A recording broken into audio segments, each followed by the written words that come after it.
Spider climbed इतना percent of height of the pole in 1 hour. यहाँ हमने इसको निकाला तो इसका वैल्यू क्या आ रहा था 5/8। इसको जब निकाला तो क्या वैल्यू आ रहा था 1/8। यानी 8 अगर हम लेते हैं पूरा हाइट को 8 लिए, 8 है पूरा हाइट, ठीक है। 5 ये पहले आवर में चढ़ा फर्स्ट आवर में, ठीक है। अब जो हाइट बच गया है, बच कितना गया 3, इसका कह रहा है 1/8, इसका इतना परसेंट, 3 का 1/8, समझ गए, 3 का 1/8 बोल रहा है। हमने 8 में से ही 1 निकाल दिया तो 3 का 1/8 कर रहा है। ये 8 में 8 था तो कितना चढ़ा सेकेंड आवर में 3/8। देखिए सेकेंड आवर की बात कर रहा है ना, वही पूछ रहा है कि अगर इतना हाइट हो, हम 8 माने तो 3/8 चढ़ा, अगर 1 माने होते तो क्या चढ़ता 3/8 गुने 8। हमारे पास क्वेश्चन में दिया है 192, तो इसके लिए कितना चढ़ेगा 8 गुने 8 गुने में 192। 8 से जब काटेंगे आप तो ये 8 दूना 16 और 8 चौक 32 और ये 8 से फिर काटेंगे 8 3 24 3 तिहाई 9 आंसर आ गया। थोड़ा सा मिस कर जाता है। Fresh fruit contain 68% water. देखिए फ्रेश फ्रूट की बात कर रहे हैं, ठीक है। वाटर हो गया आपका 68%, तो बाकी कितना बचा 32%। जो फल बचा वो बचा आपका 32%। And dry fruit contains 20% water. Dry fruits में क्या होता है, ये हो गया आपका फ्रेश फ्रूट, और ड्राई फ्रूट में क्या होता है कि यहां से आते हैं 20%। अभी जब ये पूरा 100 था तो 68-32 का रेशियो था। अब क्या हुआ कि 20% वाटर है और फल जो होगा वो तो घट नहीं सकता, वो थोड़ी वाष्प बन के उड़ जाएगा। तो टोटल मेरा कितना हुआ 3 2 5 52%, मतलब 52 आया। तो हमको क्या हो रहा है कि how much dry fruit can be obtained. देखिए जब शुरू में फ्रेश फ्रूट 100 kg हम लिए थे तो ड्राई फ्रूट जो था सूख के 52 kg आया। तो कह रहा है 100 kg ऑफ फ्रेश फ्रूट से कितना kg निकलेगा ड्राई फ्रूट। सिंपली है, क्वेश्चन बनाते ही समय हमको मिल गया 52, तो आगे कुछ करना ही नहीं है। An individual page 30% income tax. कोई व्यक्ति 30% इनकम टैक्स देता है, ठीक है। 100 रुपया कमाता है, 30% इसका इनकम टैक्स लग गया, ठीक है। इसका इनकम इतना था 30% लग गया इसका income tax. On this tax he has to pay a surcharge. ऐसे यहाँ पे लिखा भी हुआ कि ऑन दिस टैक्स 10% लग रहा है सरचार्ज। इसका 10% कितना होगा 3 रुपया, तो 30 और प्लस 3 हो गया, टोटल इसको 33 रुपया लगेगा। 100 में 33 रुपया कितना परसेंट हुआ 33%। तो ये तो ऐसे भी आप लोग समझ लीजिए, सरचार्ज होता है ना वो टैक्स पे टैक्स होता है। In the expression xy square the value of both variables x and y are decreased by 20%। देखिए अगर x है डिक्रीज करेगा, कोई भी संख्या x है इसको अगर डिक्रीज करते हैं हम 20% घटा देते हैं, यानी कि 80% बचा। और 80% को हम क्या लिखते हैं, x में आप 4/5 लिख सकते हैं, ठीक है। तो वही चीज है, ये घट गया तो x में हम 4/5 से गुना कर दिए। y भी घट गया तो y चूंकि स्क्वायर है इसलिए हमको 2 बार 4/5 से गुना करना पड़ जाएगा, ठीक है। स्क्वायर है तो दोनों के लिए अलग अलग करेंगे ना गुना। By this the value of expression is decreased by. अब सबको गुना आप कीजिए तो मेन एक्सप्रेशन का वैल्यू ये है। अब जब इसको हम गुना करेंगे तो 4 16 चौका 64, अब बटे में 125। देखिए एक्स वाई स्क्वायर 64/125, यानी कि क्या हुआ, अगर हम लिखते हैं 4/5 यानी 5 में 4, तो उसी तरीके से 125 में 64, तो कितना घटा है, तो घटा कितना 125 में से 64 अगर घटाते हैं तो 1/12 में 61 घट गया, कितना में 125 में। तो यही परसेंटेज आएगा ना, 61 घटा 125 में तो वही परसेंटेज निकल जाएगा कितना घटा। तो 25 25 25 100 25 चौका 100। अब इसको आप गुना कर लीजिए, 4 6 चौक 24 बटे में 5, तो 5 चौका 20 5 8 40.8 48.8% घट गए। नेक्स्ट क्वेश्चन देखते हैं। अब boy who was asked to find 3.1/2% of a sum of money. देखिए 3 दूना 6 7/2, किसी संख्या का 7/2% निकालने को कहा गया किसी बच्चे को। Misread the question and found 5 दूना 10 11/2। वो क्या किया, गलती पढ़ लिया और 11/2% निकाल दिया। His answer was 220। इसका जो है 11/2% निकाला तो कितना आंसर आया 220। What would have been the correct answer? Correct answer तो यही निकलता जब 11 का 2 तो दोनों में कॉमन है नीचे, तो उससे अब हमको कोई मतलब ही नहीं, आप इसको सिंपली हटा दीजिए। 11 के बदले अगर 22 आता तो 7 के बदले 2 गुना है ना, 20 गुना है, 20 गुना है, तो 7 का भी 20 गुना हम करेंगे, 7 दूने 14, 140 होना चाहिए। नेक्स्ट क्वेश्चन देखते हैं। A man had a certain amount with him, किसी व्यक्ति के पास कोई पैसा था, कुछ amount, he spent 20% of that two by an article, 100 rupees था, उसमें से 20% खर्च कर दिया आर्टिकल खरीदने पे, तो बच गया इसके पास 80 रुपया। फिर कह रहा है एंड 5% ऑफ द रिमेनिंग, इस बचा हुआ का 5% किस पे, आर्टिकल खरीदा ये ट्रांसपोर्ट पे, तो 8 पंचे 40, 4 रुपया, यानी कि 76 रुपया बच गया। देन ही गिफ्टेड 120 फिर किसी को दे दिया। देखिए 76% रुपया इसके पास बचा था, अगर 100% हम माने थे तो 76% ओरिजिनल का 76% बचा हुआ है, इसमें से क्या किया 120 रुपया किसी और को दे दिया। If he is left with 1400 रुपया, ये कितना वैल्यू है 1400, अभी भी इसके पास बचा हुआ 120 घटाने के बाद में, तो देखिए 76% का वैल्यू क्या हो जाएगा, ये इधर जाके जुट जाएगा, 1520 रुपया हो गया। देखिए 1% का वैल्यू क्या आ गया, 1520 बटे 76, 76 से इसको काटेंगे तो 2 20 हो गया, 1% का वैल्यू 20 रुपया हो गया। ठीक है, 20 रुपया हो गया, 1% का वैल्यू। पूछा the amount he spent on transport, transport पे कितना खर्च किया था, ट्रांसपोर्ट पे खर्च किया था 100 में 5। देखिए टोटल इसका रुपया था इसके पास कितना, 200 था, 1% है 20 रुपया, तो इसके पास 2000 रुपया टोटल था। देखिए 100 में ट्रांसपोर्ट पे कितना खर्च किया, 4 रुपया, 8 पंचे 40 रुपया, 4 रुपया ना खर्च हुआ था, तभी ना 76 आया था, क्योंकि ये 80 का 5% था, यानी 100 में 4 रुपया खर्च किया था, समझ गए। तो 4 रुपया, 100 में जब ये 4 रुपया खर्च किया था, 2000 में कितना खर्च करेगा, 20 गुना है तो 4 गुने 20, 80 रुपया खर्च किया होगा। समझने की कोशिश कीजिए। The price of an article was increased by R%। देखिए 100 था, अब क्या हो गया, अब हो गया आपका 100 प्लस R, यही हुआ ना। 100 में कोई भी परसेंट होता है तो सिंपली जुट जाता है, अगर 100 में हम बोलेंगे 5% बढ़ गया तो क्या हो जाएगा 105, तो वही चीजें हैं। Later the new price was decreased, same तरीका, एक बार बढ़ गया है, दूसरी बार घट गया। If the latest price was 1, latest price was 1, गौर करते रहिएगा, हमारे मानने के हिसाब से अभी का प्राइस क्या हो गया, इसको जब दोनों को गुना करेंगे तो इसका स्क्वायर माइनस आर स्क्वायर यही होगा, और ये आ गया आपका 3 4 इतना। अगर मेरा ये रुपया आता देन द ओरिजिनल प्राइस, ये रुपया रहता तो 10,000 रुपीज हमारा होता ओरिजिनल। अगर 1 रुपया, अभी कहा जा रहा है कि लेटेस्ट प्राइस जो है 1 रुपया है, लेटेस्ट प्राइस यहाँ पे 1 है, इसके लिए अगर इतना है तो 1 के लिए क्या होगा 10,000 बटे इतना होगा, 100 का स्क्वायर कितना होता है 10,000 माइनस आर स्क्वायर, यही होगा। ये अगर आंसर है कहीं तो आपका बिल्कुल सही है, मार दीजिए उसका आंसर। नेक्स्ट क्वेश्चन देखिए। In a village each of the 60% of families has a cow, किसी विलेज में 100% लोग होगा, 60% के पास काऊ है, 30% of family has a buffalo, 30% के पास बफेलो है, and each of 15% of family has both a cow and buffalo, 15% के पास क्या है कि काऊ और बफेलो दोनों है। ठीक है, इस तरीके का क्वेश्चन हमने प्रीवियस वीडियोज में डिस्कस किया था। देखिए 60% है इसके पास काऊ है, 60%, फिर आपके पास जो है 30% है इसके पास बफेलो है, और 15% जो है वो कॉमन है, इंटरसेक्शन है।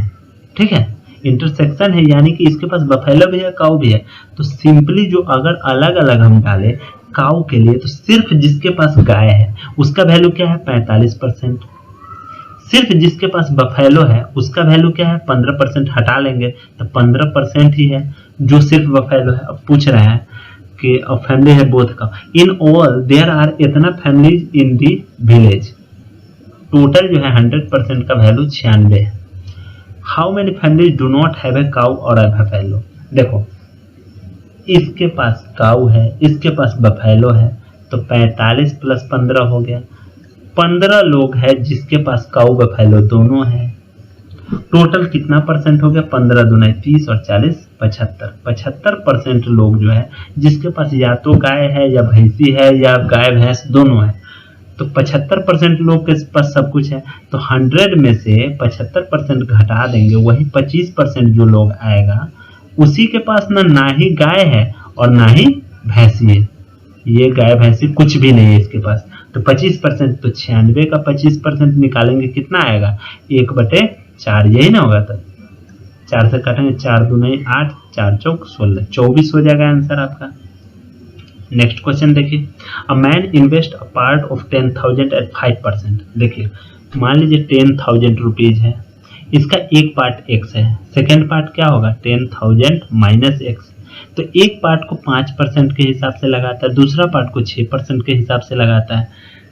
दी 5% इन्वेस्टमेंट, 5% इन्वेस्टमेंट क्या हो गया? x गुने 5% को क्या लिखते हैं? 1/20। इल्स एनुअली इतना मोर, ये जो है वो ज्यादा देता है। किससे ज्यादा देता है? 6% वाला जो इन्वेस्टमेंट है, 6% वाला क्या है आपका? 10,000 माइनस x गुने 6% को क्या लिखते हैं? 3/50। इससे जो इनकम हो रहा है उससे ये ज्यादा है, तो इसी में ना जुटेगा। 76 रुपया 50 पैसा जुट गया।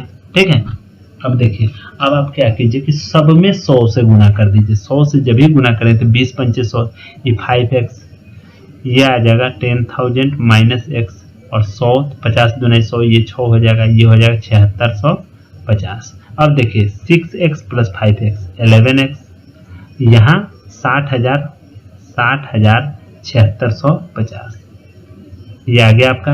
अब x का वैल्यू क्या आ गया? 11 से भाग देंगे तो 11 छक 66, 11 इकाई 11, 11 पचे 55। x का वैल्यू 6150 है। द अमाउंट इन्वेस्टेड एट 6%, 6% में क्या आएगा? 10,000 में से अगर हम 6150 घटा दें, यही वैल्यू आएगा ना। 0, 5, 9 में से 1 गया 8 और 9 में से 6 गया 3, 3850 रुपये आपका आंसर आ जाएगा। नेक्स्ट क्वेश्चन देखिए, for every set of 19 kites sold a vendor gives 1 kite extra free of cost. 19 पतंग अगर बेचता है तो एक पतंग फ्री में देता है, यानी 19 में 20 देता है, 19 के दाम में 20 देता है। यानी कि 20 की जगह वो 19 ही रुपया ले रहा है। 20 रुपया अगर लेना चाहिए, अगर एक पतंग का दाम 1 रुपया है तो 20 रुपया लेना चाहिए, उसके जगह 19 ही ले रहा है। यानी कि ये कितना % छूट दे रहा है? 20 में दे रहा है आपको, 20 में दे रहा है 10% छूट, 10% नहीं 5% छूट दे रहा है। 5% छूट दे रहा है क्योंकि 1/20 गुने 100 आप करेंगे, 1 रुपया छूट देना ना। अगर 1 रुपया दाम है, 1 रुपया दाम है तो 20 पतंग आपको मिल रहा है, तो 20 रुपया मिलना चाहिए, लेकिन आप 19 पतंग का दाम दिए, 1 ही रुपया दिए, 1 रुपये, तो 1 रुपया तो इसको कम लग रहा है, तो 1/20 गुने 100 यानी 5% इसको मुनाफा मिल रहा है। लेकिन कह रहा है in order to give a discount of 10%, 10% discount पाने के लिए आपको क्या करना चाहिए था? The number of extra kites he should give in a sale of 27 kites to the nearest integer each.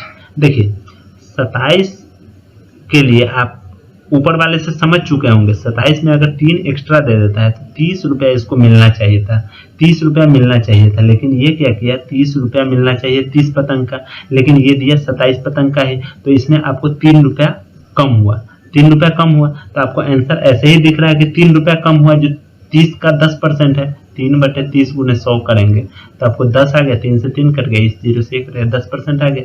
तो ये बहुत आसान क्वेश्चन था। तो ये A red blood cell in a blood sample grows by 10% per hour। First hour में 10% बढ़ रहा है, यानी कि 10 से क्या हो रहा है? 11 हो जा रहा है। Decreases by 10% in next 1 hour, first 2 hour में क्या हो रहा है कि बढ़ते जा रहा है 10%। तो 10 से 11, 10 से 11 हो गया। In first 2 hours decreases bye the red blood cell in a blood sample per hour in first 2 hours decreases by 10% in next 1 hour। और नेक्स्ट जो तीसरा आवर है उसमें क्या हो गया कि घट गया, 10 से 9 हो गया। अब फिर कह रहा है remains constant in next 1 our and चौथा में क्या हुआ कि आपको 10 के बदला 10 ही रह गया, रिमेन्स कांस्टेंट, मतलब कोई अंतर नहीं हुआ, तो ये 10 के बदला 10 रह गया, तो ये तो आपस में कट ही गया। पांचवा आवर में करा है constant in next 1 our and again increases by 5% per hour in next 2 our. तो अब पांचवा और छठा आवर में क्या हुआ कि फिर से 20 अगर लेते हैं तो 20 का 5% कितना होता है, 21 होता है, जोड़ के एक होता है, तो 20 में एक जुड़ गया, 21 हो गया।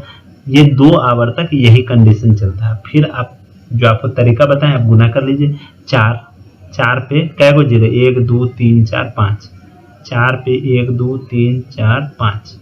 इसको जब आप गुना करेंगे तब क्या आएगा, 21 से कैसा 441, 11 नमा 99, ये 11, ये सबको आप गुना करेंगे तो 441 गुने 441, 11 से गुना करेंगे तो 1 5 4 4 8 और 4, ये हो गया आपको इसका गुना। अब 99 से गुना करेंगे तब क्या लिखेंगे, 9 9 5 45, हाथ में 4 9 8 72, 4 76, हाथ में 7 9 2 36, 7 43। फिर ये लिखेंगे 6 5 9 9 9 5 14, हाथ में 1 6 5 11 12, हाथ में 1 4 9 1 10 4 3 7 1 8, 48 0 2 4 9, 48 0 2 4 9। अब देखिए आप सोच रहे हो कि क्यों नहीं आ रहा है, यहाँ पे 2 जीरो है, यहाँ पे कितना जीरो है, 5 जीरो है। देखिए यहाँ पे 5 जीरो है, यहाँ पे 4 जीरो है, तो 1 जीरो तो हम कम करेंगे। अगर यहाँ 1 जीरो कम करते हैं तो पॉइंट यहाँ 1 बढ़ाएंगे। ये 2 4 है और यहाँ पे पॉइंट 9 है, तो इसको 2 5 हम लिख सकते हैं, 48 0 2 5 लिख सकते हैं। ये अगर आंसर है तो सही है, 48 0 2 5। बहुत आसान था, थोड़ा सा सोच को डेवलप करना है। और set A consist of integer 27 28 30 32 33। देखिए यहाँ आपको कितना कितना का अंतर है, 27 से 28 हुआ, ऐसे ही आप मिलाइए ना, 27 में अगर 3 कम है तो 33 में 3 से ज्यादा, 30 से 3 ज्यादा है, तो ये दोनों बैलेंस होकर 30 कर दिया, 32 और 28 मिलकर 30 कर दिया, यानी कि ए का एवरेज क्या है, 30 है। इफ इंटीजर के is included in the average of set ए का एवरेज 30 है, इसमें के जोड़ दिया गया। ऐसे तो आपका 5 अगर इंटीजर था तो 1 2 3 4 5, तो टोटल 150 था जोड़ के, उसमें के जब जोड़ते हैं तो कह रहा है included in the average of set A will increase by 30%। ए जो है वो 30% से बढ़ जा रहा है, यानी कि 150 का 30% बढ़ रहा है। 150 का 30% कितना होता है, 15 तिहाई 45 बढ़ गया, ठीक है, 45 बढ़ गया। कह रहा what is the value of integer के, 45, अच्छा इसका 30% तो 3 तिहाई 9, 1 2 3 4 5 5 तिहाई 15, 150 है total. Include A will increase by 30%, तो ये टोटल का 30% बढ़ गया, ठीक है। देखिए 150, देखिएगा गौर कीजिएगा, 150 का 30% तो ये बढ़ा। ये के जो वैल्यू आता के एक तीसरा वैल्यू, मतलब अब क्या होता है कि 6 लोगों का हो जाता है, 6 लोगों का ग्रुप हो जाता है। 6 लोगों का ग्रुप कितना होता है, 180 का होना चाहिए था, लेकिन ये क्या हो गया कि 30% बढ़ गया, 180 का 30% बढ़ गया। छठा आदमी आया तो अब 6 लोग हो जाते, एवरेज अगर सेम होता 30 तो 36 18 180 हो जाता है, लेकिन इसका 30% बढ़ गया है, तो इसका 30% कितना होता है, 54 होता है, 54 होता है। यानी जो भी नया सदस्य आया है वो एवरेज जो 30 था वो तो लेके आया ही है, लेकिन सब लोगों के लिए 30% बढ़ा के 54 भी एक्स्ट्रा लाया है, इसलिए आने वाला नया सदस्य का क्या होगा, 84 वैल्यू होगा, ठीक है, समझ गए। An army lost 10% of its main in war, army जो है वो 10% वार में लॉस कर दिया, तो 9 हो गया, 10 से 9। 10% of the remaining died, remaining, तो रिमेनिंग वाले सेंस में इसी तरीके से बनाते हैं, तो 10 फिर रहा होगा, 9 को अब हम 10 मान रहे हैं, 10 रहा होगा, तो फिर क्या हुआ कि ये रिमेनिंग का 10% डाई कर गया, डिजीज से, बीमारी से मर गया। And 10% of the rest were declare disabled, फिर 10% जो है डिसेबल हो गया, काम करने लायक नहीं रहा। Thus the strength of the army was reduced to 729,000। हमारे हिसाब से कितना आ रहा है, 9 नमा 81 नमा 729, और पहले हमारे हिसाब से कितना होना चाहिए था आर्मी मैन 1000 होना चाहिए था, तब हमको 729 अभी प्रेजेंटली बचता। ये तीनों कंडीशन फुलफिल होने के बाद ये क्या होता कि डायड हो गया, लॉस्ट हो गया, ये डिजीज से मर गया, ये डिसेबल हो गया, तब हमारे पास इतना बचता। लेकिन क्वेश्चन के अनुसार बच रहा है इस पे 3 को सुनना एक्स्ट्रा बच रहा है।